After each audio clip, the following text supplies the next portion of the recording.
Baik pemirsa, kita akan lanjutkan perbincangan kembali di Apa Kabar Indonesia Malam mengenai vaksin yang saat ini sedang dalam uji coba klinis tahap ketiga. Prof. Kadek, jika dalam uji coba ini kemudian setelah disuntikan vaksin itu kepada para relawan, ada efek-efek samping yang tidak diinginkan, kemudian bagaimana proses selanjutnya? Baik, pertama saya koreksi sedikit Mas Pandu tadi, Pak Pandu. Ini vaksinnya adalah vaksin inaktif, bukan vaksin yang dilemahkan, itu poinnya. Nanti dalam tahap ketiga ini banyak sekali yang akan dievaluasi, dan salah satu Bu Putri dan juga pendengar Indonesia, meskipun banyak vaksin yang sudah dalam tahap 3, akan ada banyak alasan yang mengatakan, yang memutuskan bahwa kemudian vaksin itu tidak bisa dijadikan sebagai vaksin pandemi atau calon ini tidak lulus. Jadi banyak sekali. Dan yang paling ditakutkan dalam COVID ini adalah ketika orang yang divaksinasi kemudian terinfeksi oleh virus alam, itu gejalanya lebih fatal atau lebih gawat atau lebih keras daripada orang yang tidak divaksinasi. Nah, ini yang akan dipantau salah satu adalah potensi antibodi, dan kemudian yang kedua adalah keamanan. Yang ketiga adalah reaksi sampingan, reaksi alergi misalnya. Kemudian kalau misalnya banyak sekali mereka yang divaksin menunjukkan, katakanlah misalnya kalau saya bicara 5% saja barangkali, reaksi-reaksi yang tidak diinginkan, termasuk tadi justru orang yang divaksin kemudian ketika terpapar oleh virus lapangan, itu kemudian gejalanya semakin berat, pasti alasannya cukup kuat untuk mengatakan calon vaksin ini tidak lulus. Jadi tidak lulus untuk sebagai vaksin. Itu hal-hal yang, jadi apa yang terjadi kalau terjadi banyak hal-hal yang tidak diinginkan terjadi, maka yang terjadi sudah pasti calon vaksin ini tidak akan digunakan sebagai vaksin. Karena itu Mbak Putri. Prof. Kadek, ini tadi kita akan membahas, saya ingin mengetahui lebih lanjut mengenai koreksi yang tadi Prof. Kadek katakan. Jadi bukan virus yang dilemahkan, tetapi apa, Prof? Mungkin bisa dijelaskan lebih lanjut lagi, sehingga masyarakat yang awam ini juga mungkin lebih mengerti. Ya, virusnya adalah diinaktifkan atau dimatikan. Jadi sama sekali tidak mengandung virus hidup. Jadi tidak dilemahkan, tapi dimatikan. Vaksinnya tidak mampu membuat penyakit. Jadi bukan dilemahkan. Dan ini sepertinya, jadi beda sekali kalau dilemahkan, itu virusnya masih hidup, mampu menginfeksi, tapi tidak menimbulkan penyakit. Kalau virus yang dimatikan atau dilemahkan, diinaktifkan, seperti vaksinnya Cina yang mau dicoba di Indonesia ini virusnya diinaktifkan, dimatikan dengan bahan tertentu, sehingga tidak akan menimbulkan gejala klinis. Untuk satu poin lagi, ragam vaksin inaktif atau dimatikan ini sudah lazim dikenal untuk vaksin manusia. Jadi sudah dapat diterima oleh pasar dengan mudah. Ini keuntungan daripada vaksin inaktif, walaupun dia juga banyak mempunyai kerugian-kerugian atau kekurangan-kekurangan. Baik, Mas Pandu, mungkin punya catatan sendiri karena ini ternyata virusnya dimatikan, bukannya dilemahkan.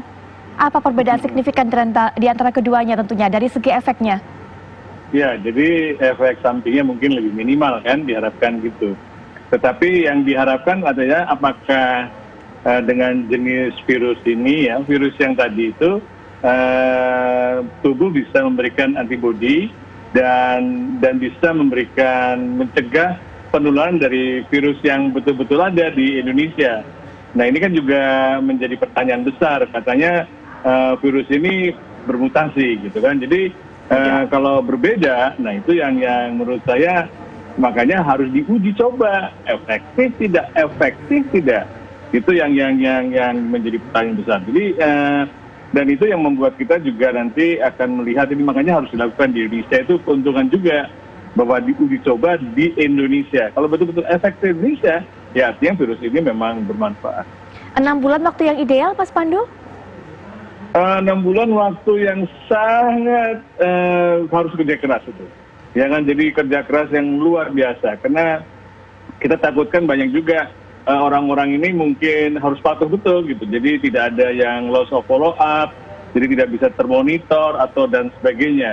Dan itu harus juga dievaluasi ketat. Ada badan independen atau orang-orang yang ditunjuk untuk memonitoring. Ya nanti kalau ada efek samping itu harus dievaluasi dan apakah penelitian ini bisa diteruskan atau tidak. Banyak penelitian-penelitian yang terkait dengan seperti clinical trial itu harus ada badan independen yang mengevaluasi itu.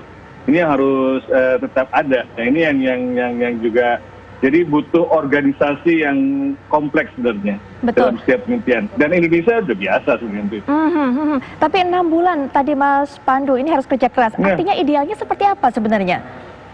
Oh, biasanya sampai 3-4 tahun gitu. Kalau uji vaksin dengue itu berapa tahun? 3 tahun nggak salah. Itu multi center study di beberapa kota di Indonesia dan juga multi center study dengan negara-negara di dunia. Nah ini menurut saya kan nanti apakah datanya harus digabung dengan data yang di Bangladesh, juga dengan data yang di Brazil. Nah ini yang masih jadi pertanyaan, karena itu kan kita melihat keragaman manusia supaya vaksin ini bisa berlaku di mana saja. Baik, kita harapkan juga seperti dikatakan oleh Prof. Ari, tadi Prof. Ari adanya evaluasi secara menyeluruh sebelum kemudian akhirnya diproduksi. Prof. Ari, catatan terakhir mungkin untuk menutup diskusi ini, Prof. Ari.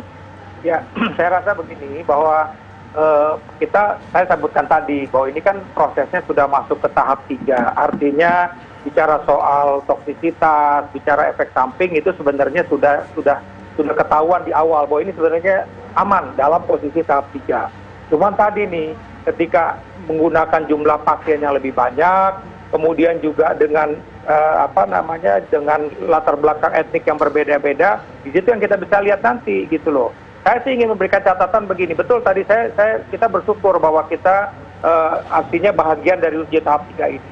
Dan kita ambil contoh misalnya ada beberapa vaksin yang memang kita tidak dilibatkan. Nah untuk vaksin-vaksin cadar vaksin ketika memang sudah diterima, saya minta nanti harus uji klinik dulu ke sini.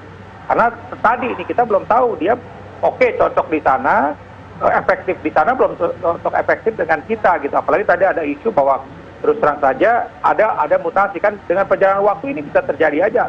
Mungkin udah nggak efektif lagi vaksin yang diciptakan. Jadi sekali lagi apabila ada kandidat vaksin mau dapat gitu harus uji klinik dulu. Ini menurut saya rasa ini harus kita dukung semua bahwa harus ada uji klinik untuk vaksin-vaksin baru yang akan beredar di Indonesia. Baik, kita nantikan bersama nanti bagaimana hasil akhir dari uji klinis tahap 3 dari vaksin virus corona ini. Terima kasih untuk waktunya Prof. Ari, Prof. Kadek yang juga Mas Pandu sudah berkenan untuk bergabung dan juga bisa memberikan ilmu kepada kita semua. Sekali lagi terima kasih. Terima kasih, selamat malam. Selamat malam. Baik, pemirsa, Imam Masjid Al-Falah di Jalan Sumatera Kota Pekanbaru Riau ditusuk. Bagaimana kelanjutan kasusnya? Kami akan kabarkan sesaat